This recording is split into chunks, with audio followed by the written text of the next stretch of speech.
Capítulo 30. Um movimento contínuo e para frente. Quando Wilford Woodruff chegou em Salt Lake City 3 dias após o falecimento de Brigham Young, milhares de pessoas enlutadas enchiam o tabernáculo, onde o corpo de Brigham era velado.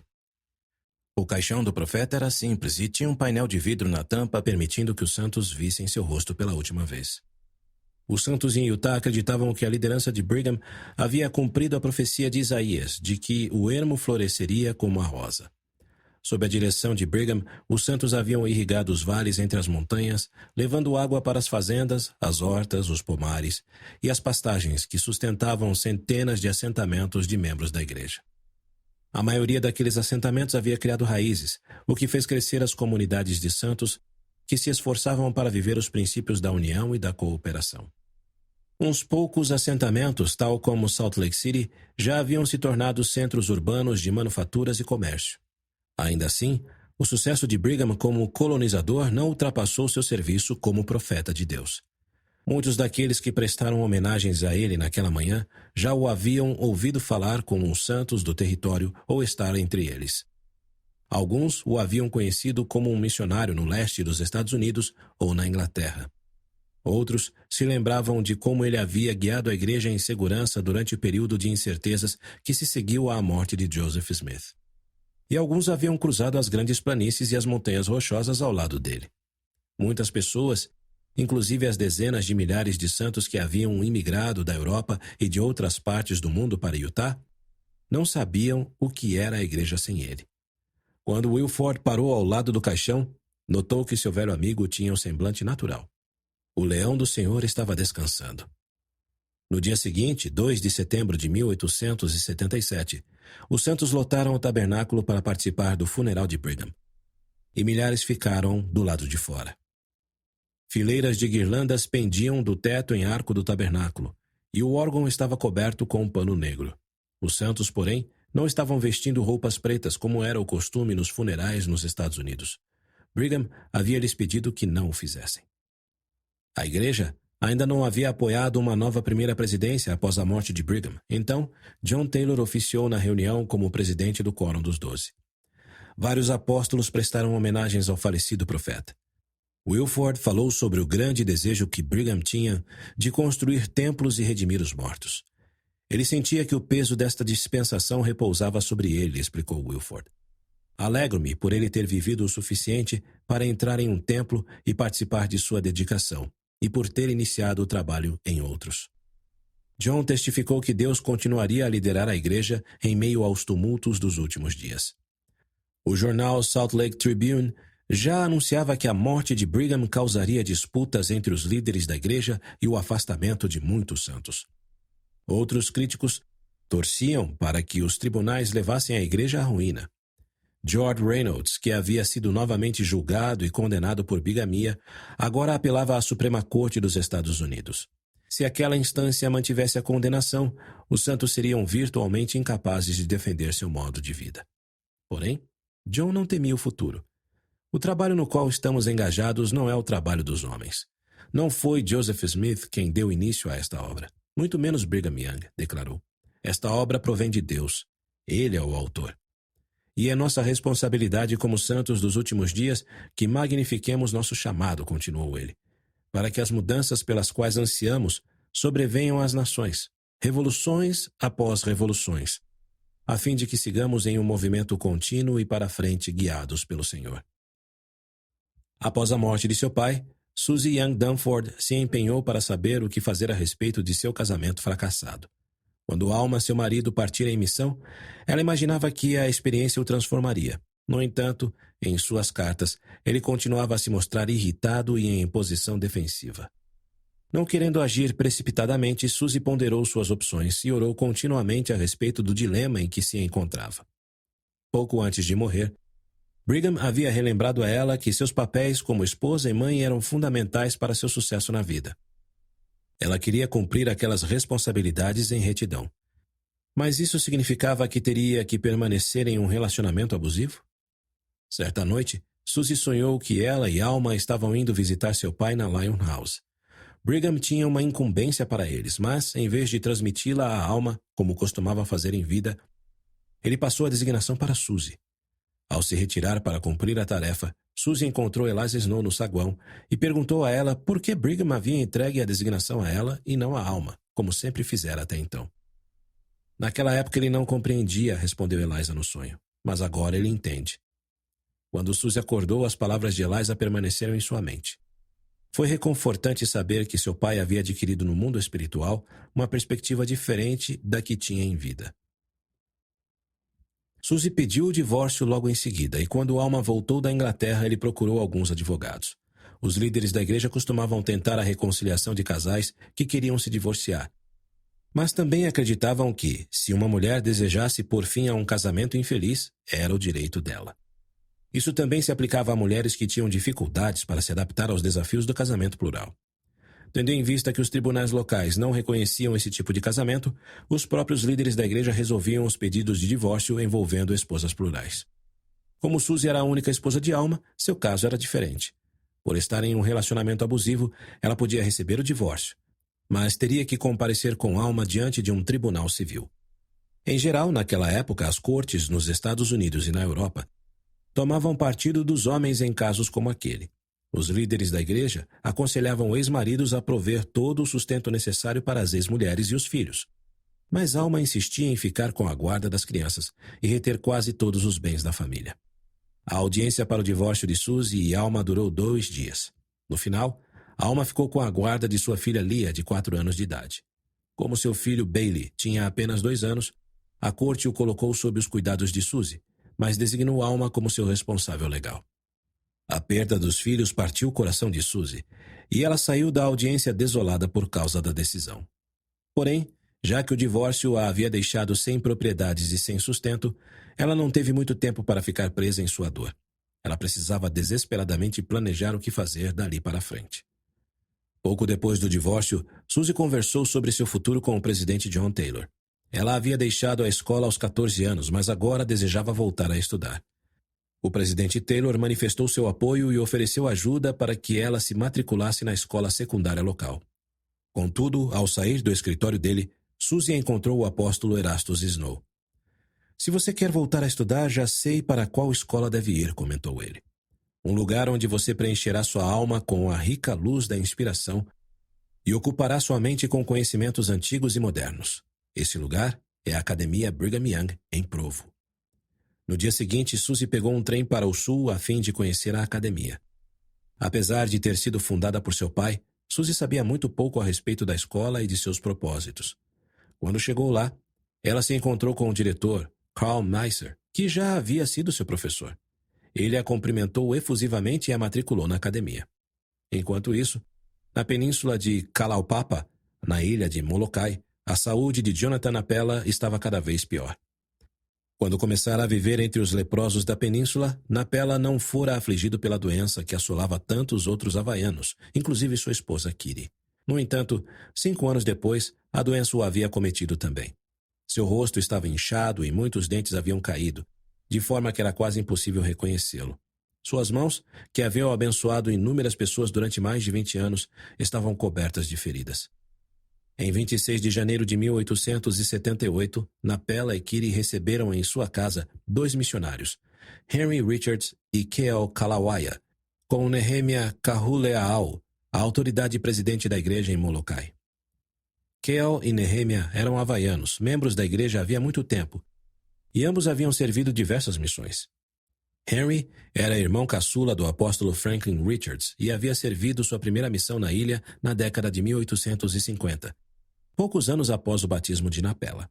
A última vez em que Henry havia se encontrado com Napela fora em Salt Lake City, em 1869. Mas agora, menos de 10 anos depois, ele ficou surpreso com a grande mudança de aparência do amigo. O dia seguinte era o dia do Senhor, e Napela planejava levar seus hóspedes para visitar os ramos da península. Apesar de sua doença, Napela continuava a liderar a igreja em Kalaupapa, supervisionando 78 santos divididos em 2 ramos. Contudo, antes de poder empreender a viagem entre os assentamentos, Henry precisava apresentar um visto de turista para o padre Damien, o sacerdote católico que servia como superintendente da colônia. Henry iria passar a noite na casa do padre Damien, pois o Conselho de Saúde aconselhava os turistas a não passarem a noite junto de pessoas com lepra. Infelizmente, o padre Damien também já havia contraído a lepra, mas a doença ainda estava nos estágios iniciais e ninguém sabia a respeito de sua condição. Assim como Napela, ele havia devotado sua vida para cuidar do bem-estar físico e espiritual daqueles exilados em Kalaupapa. Embora ele e Napela discordassem em algumas questões religiosas, haviam se tornado bons amigos. Na manhã seguinte, Napela e Henry participaram da reunião do ramo que congregava na residência de Lepo, o presidente do ramo, a qual ficava na costa leste da península. Cerca de 40 ou 50 pessoas, muitas das quais não eram membros da igreja, participaram da reunião. Algumas pareciam estar em boas condições de saúde. Outras estavam cobertas de feridas da cabeça aos pés. Ao ver seu sofrimento, Henry chorou. Ele e Keal falaram por 45 minutos cada um. Quando terminaram, Nehemia e Napela falaram brevemente. Após a reunião matinal, Napela levou Henry e Keal para visitar o outro ramo na península. Em seguida, Henry passou aquela noite e a manhã seguinte visitando os mais doentes do assentamento com o padre Damien. Napela, Nehemia e Keal estavam esperando quando Henry retornou. Antes que os hóspedes fossem embora, Napela lhes pediu uma bênção. Não tardaria até que ele e Kiri ficassem confinados a uma cama, e aquela provavelmente era a última vez em que veriam Henry. Henry colocou as mãos sobre a cabeça de Napela e proferiu a bênção. Com o coração pesaroso, os velhos amigos se despediram. Então Henry, Keal e Nehemia iniciaram a trilha de volta pela montanha íngreme. No fim daquele verão, na zona rural de Farmington, Utah, Aurelia Rogers jantava com Eliza Snow e Emmeline Wells, duas proeminentes líderes da Sociedade de Socorro em Salt Lake City. Elas vieram a Farmington para uma conferência da Sociedade de Socorro e Aurelia, a secretária local da organização, tinha uma ideia que queria compartilhar urgentemente com elas. Aurelia tinha plena ciência das necessidades das crianças. Aos 12 anos de idade, a mãe dela havia morrido, de modo que ela e a irmã mais velha cuidaram dos irmãos mais novos enquanto seu pai servia a missão. Agora, com 40 anos de idade, tinha 7 filhos vivos, o caçula sendo um menino de apenas 3 anos. Recentemente, ela andava muito preocupada com os meninos da comunidade. Eles eram bagunceiros e costumavam ficar fora de casa até tarde da noite. O que nossas meninas terão de fazer para encontrar bons maridos? Perguntou Aurélia durante o jantar. Não poderíamos criar uma organização para meninos e treiná-los para que se tornem homens melhores? Eliza ficou intrigada. Ela também achava que os meninos precisavam de mais orientação espiritual e moral do que a que recebiam na escola dominical ou no ensino fundamental. Eliza levou a ideia para John Taylor, que deu sua aprovação. Ela também buscou o apoio de John Hess, o bispo de Aurélia. Eliza escreveu para ele falando sobre a proposta da organização e o bispo Hess não tardou em chamar Aurélia como presidente da nova Associação de Melhoramentos Mútuos da Primária na ala. Enquanto planejava formas de ajudar os meninos da ala, Aurélia percebeu que as reuniões seriam incompletas sem as meninas. Ela escreveu para Eliza e perguntou se poderia convidar também as meninas para participar da primária. Precisamos cuidar tanto das meninas quanto dos meninos, foi a resposta de Eliza. Precisamos treiná-los juntos. Num domingo de agosto de 1878, Aurélia e o bispo Hess se reuniram com os pais da região de Farmington para organizar a primária. O bispo falou primeiro. Espero que os pais percebam a importância deste movimento, alertou ele. Se existe algo nesta vida que merece a atenção dos pais, com certeza é o cuidado para com seus filhos. Ele designou Aurélia e suas conselheiras por imposição de mãos, e então Aurélia falou com veemência sobre a necessidade de uma organização que apoiasse os pais no ensino das crianças. Presinto que este movimento trará grandes benefícios, ela comentou. Em seguida, comparou as crianças de Farmington a um pomar com árvores tenras. As raízes das árvores precisam ser cuidadas, advertiu, pois se as raízes forem firmes, a árvore será firme, e não teremos muitos problemas com os ramos. 15 dias depois, mais de 200 crianças se reuniram para a primeira reunião dominical da primária. Aurélia deu o melhor de si para manter a ordem. Ela organizou as crianças em classes divididas por idade e designou a mais velha em cada turma para atuar como monitora. No encontro seguinte, ela pediu às crianças que erguessem o braço em sinal de apoio a ela e às demais líderes. Aurélia ensinava coisas simples e sinceras às crianças. Ninguém é melhor do que os outros. Não briguem uns com os outros. Sempre paguem o mal com o bem. Em setembro de 1878, cerca de um mês após a organização da primária, o presidente John Taylor enviou os apóstolos Orson Pratt e Joseph F. Smith em uma missão, com o intuito de coletar mais informações sobre os primeiros dias da igreja. Orson era o historiador da igreja e Joseph havia trabalhado por muito tempo no escritório do historiador. Em viagem para o leste, Orson e Joseph pararam no Missouri para visitar David Whitmer, uma das 3 testemunhas do Livro de Mórmon. Os apóstolos queriam entrevistá-lo e ver se ele estaria disposto a lhes vender o manuscrito que havia sido usado pelo editor para compor a tipografia da primeira edição do Livro de Mórmon. Martin Harris havia falecido em Utah no ano de 1875 e David era a única das 3 testemunhas ainda viva. David aceitou conversar com os apóstolos no quarto do hotel onde estavam hospedados. Embora não tivesse retornado à igreja após sua excomunhão em 1838, ele recentemente havia fundado outra igreja que usava o Livro de Mórmon como escritura. Agora, com mais de 70 anos, David ficou surpreso quando Orson se apresentou. Em 1835, David havia ajudado Joseph Smith, Oliver Cowdery e Martin Harris a fazer o chamado de Orson como um dos primeiros apóstolos desta dispensação. Na ocasião, Orson era um homem tímido e esguio. Agora, tinha uma cintura avantajada, entradas no cabelo e uma longa barba branca. Logo no começo da entrevista, Orson perguntou se David se lembrava de quando vira as placas de ouro usadas por Joseph Smith para traduzir o Livro de Mórmon.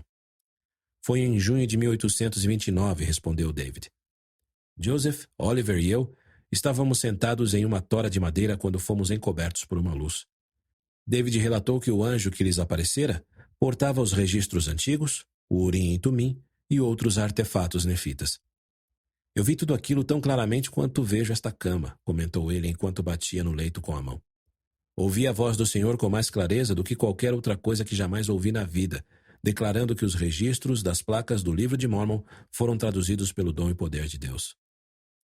Orson e Joseph fizeram outras perguntas sobre o passado da igreja e David respondeu tão detalhadamente quanto pôde.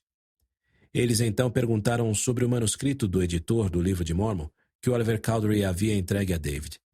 Você estaria disposto a nos vender o manuscrito? Orson perguntou. Não. Oliver o deixou aos meus cuidados, foi a resposta de David. Considero-o sagrado e não o venderia por dinheiro. No dia seguinte, David mostrou o manuscrito aos apóstolos. Ao fazê-lo, enfatizou que o Senhor desejava que seus servos levassem o Livro de Mórmon a todo o mundo. Isso mesmo, respondeu Joseph. E nós o enviamos à Dinamarca, à Suécia, à Espanha, à Itália, à França, à Alemanha, ao país de Gales e às Ilhas do Mar. Como pode ver, pai Whitmer, continuou Joseph, a igreja não está ociosa. No final do outono, em Utah, Anne Sophie Dorius, uma senhora de 67 anos de idade, viajou para o templo de St. George com seu filho mais velho, Carl. Já se haviam passado quase 30 anos desde que Anne Sophie se divorciara do pai de Carl, Nikolai, logo após ele ter se unido aos santos dos últimos dias. Durante esse tempo, ela conseguira deixar de lado as mágoas em relação à igreja, abraçar o evangelho eterno e imigrara da Dinamarca, seu país natal, para se unir a Sião. Agora, estava prestes a participar das sagradas ordenanças que iriam unir sua família desfeita. Anne Sophie havia emigrado para Utah em 1874, 2 anos após o falecimento de Nikolai. Antes de morrer, ele havia expressado a esperança de que um dia pudesse se selar a Anne Sophie para a eternidade. Quando chegou em Utah, Anne Sophie se estabeleceu em St. Pete Valley, perto das famílias dos 3 filhos ainda vivos que tivera com Nikolai, Carl, Johann e Augusta. Ao longo dos anos, Anne Sophie havia visto seus filhos enquanto serviam missões na Escandinávia. Porém, quando se reencontrou com Augusta, ela já tinha 36 anos e 7 filhos, e fazia mais de 20 anos que não se viam. Ao se estabelecer em Ephraim, Anne Sophie abraçou sua nova vida como mãe e avó. Quando Brigham Young e outros líderes da igreja reorganizaram as alas e estacas em 1877, a ala Ephraim foi dividida em 2, e Carl foi chamado para servir como bispo da ala Ephraim Sul. Depois do chamado, sempre que Anne Sophie ia a uma peça ou um número musical na cidade, ela entrava sem comprar ingresso e simplesmente anunciava sorrindo: "Sou a mãe do bispo Dorius." Anne Sophie fora uma confeiteira de mão cheia na Dinamarca, e após sua chegada, seus familiares em Utah aproveitaram seus talentos. Ela gostava de se arrumar bem para participar de confraternizações em que eram servidos bolos dinamarqueses. Em seu aniversário, ela pendurava um gerânio vermelho no vestido, assava um grande bolo e convidava familiares e amigos para celebrar com ela. Anne-Sophie e Carl entraram no templo de St. George em 5 de novembro, e ela foi batizada em favor de sua mãe e de sua irmã, que havia falecido quando ela era criança. Carl recebeu a ordenança em favor do pai de Anne-Sophie. No dia seguinte, Anne-Sophie recebeu a investidura e posteriormente realizou a ordenança em favor de sua mãe e de sua irmã, enquanto Carl a realizou em favor de seu avô. O selamento dos pais de Anne-Sophie também foi realizado, tendo ela e Carl servido como procuradores. No mesmo dia em que recebeu a investidura, Anne-Sophie foi selada a Nikolai, tendo Carl servido como procurador, assim restaurando o laço que havia sido desfeito na mortalidade. Em seguida, Carl foi selado a seus pais, tendo como procurador em lugar de seu pai o apóstolo Erastus Snow, um dos primeiros missionários a servir na Dinamarca. No começo de janeiro de 1879, Emmeline Wells e Zina Persendian Williams, uma das filhas de Brigham Young, partiram de Utah para uma convenção nacional de líderes dos direitos das mulheres em Washington, D.C. Desde as reuniões de indignação em 1870, as mulheres santas dos últimos dias vinham lutando continuamente por seus direitos em Utah e no restante do país. Seu trabalho havia atraído a atenção de algumas das maiores ativistas nacionais pelos direitos das mulheres, tais como Susan B. Anthony e Elizabeth Cady Stanton, que foram juntas para Salt Lake City, onde falaram às mulheres santas dos últimos dias no verão de 1871. Ao participarem da convenção em Washington, Emmeline e Zina Persendia pretendiam pressionar o Congresso a favor da Igreja e das mulheres de Utah. Recentemente, num esforço contínuo para enfraquecer o poder político dos santos, alguns legisladores haviam proposto a supressão do direito de voto das mulheres de Utah. Emmeline e Zina Persendia queriam defender seu direito ao voto, condenar os esforços governamentais para interferir na Igreja e buscar apoio político no momento em que a condenação de George Reynolds por bigamia estava sendo revista pela Suprema Corte dos Estados Unidos. Aquela não era a primeira vez que Emmeline enfrentava um grande desafio pela Igreja. Em 1876, no ápice de uma infestação de gafanhotos, ela fora chamada por Brigham Young, Eliza Snow e líderes do movimento de resguardo para liderar uma iniciativa de armazenamento de grãos em todo o território. No final de 1877, por meio de sua liderança, as sociedades de socorro e as associações das moças haviam coletado mais de 10.000 alqueires de grãos e construído 2 celeiros em Salt Lake City. Conforme instruídas por ela, muitas sociedades de socorro no território também haviam armazenado grãos em caixotes, que ficavam guardados nos salões da sociedade de socorro ou nas capelas. Emmeline, que era a esposa plural de Daniel Wells, também era conhecida por ser uma defensora ferrenha do casamento plural e dos direitos das mulheres da Igreja. Em 1877, ela se tornou editora do Woman's Exponent e usava a coluna para expressar sua opinião a respeito de diversos assuntos, tanto políticos quanto espirituais. Embora estivesse atolada de trabalho desde que assumira o jornal, ela acreditava que a publicação era essencial para a causa dos santos dos últimos dias. Este jornal contribui para o aprimoramento e o benefício da sociedade, observou ela em sua coluna, pouco após assumir o Woman's Exponent. Desejo fazer tudo o que estiver em meu poder para elevar a condição de meu povo, especialmente a das mulheres. Quando Emmeline e Zina Persendia chegaram em Washington, George Kilcannon, Susan B. Anthony e Elizabeth Cady Stanton lhes deram as boas-vindas à cidade. Também ficaram sabendo que 2 dias antes, a Suprema Corte dos Estados Unidos havia unanimemente mantido a condenação de George Reynolds, alegando que a Constituição do país assegurava o direito à crença religiosa, mas não necessariamente à ação religiosa. A decisão da Corte, para a qual não havia apelação, indicava que o governo federal tinha a liberdade de aprovar e aplicar leis que proibissem o casamento plural.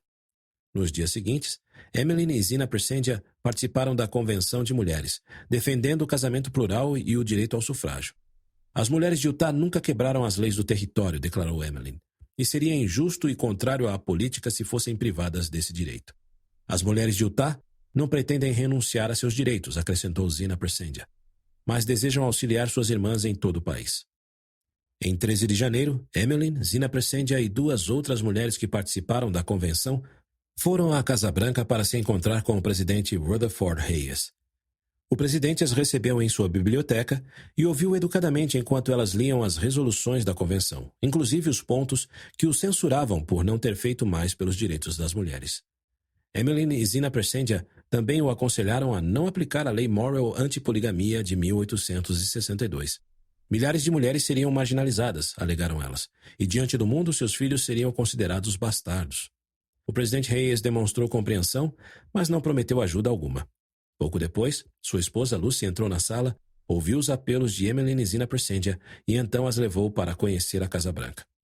Nas semanas seguintes, Emmeline e Zina Persendia testificaram diante de um comitê de congressistas e falaram com as lideranças políticas em favor dos santos. Além disso, apresentaram uma petição ao Congresso solicitando a revogação da Lei Morrill. Na petição, elas pediam ao Congresso que aprovasse leis que reconhecessem a legalidade de esposas e filhos em casamentos plurais já existentes. Algumas pessoas ficaram impressionadas pela coragem com que defenderam as crenças dos santos. Outras as consideravam criaturas exóticas, ou reclamavam por terem permitido que esposas plurais falassem na Convenção dos Direitos das Mulheres. Antes de irem embora de Washington, Emmeline e Zina Persendia participaram de 2 festas organizadas por Lucy Hayes. Apesar de seus esforços, Emmeline e Zina Persendia não haviam conseguido mudar a opinião do presidente em relação aos santos, e ele permaneceu determinado a destruir o poder material da igreja em Utah. Ainda assim, Emmeline admirava a gentileza de Lucy, sua frugalidade, seu charme e sua firme resolução de não servir bebidas alcoólicas na Casa Branca. Na recepção de 18 de janeiro, Emmeline presenteou Lucy com uma cópia do livro The Women of Mormondom, com uma carta pessoal. Dentro da obra, ela escrevera uma pequena mensagem. Aceite este livro como um sinal de amizade de uma esposa mórmon.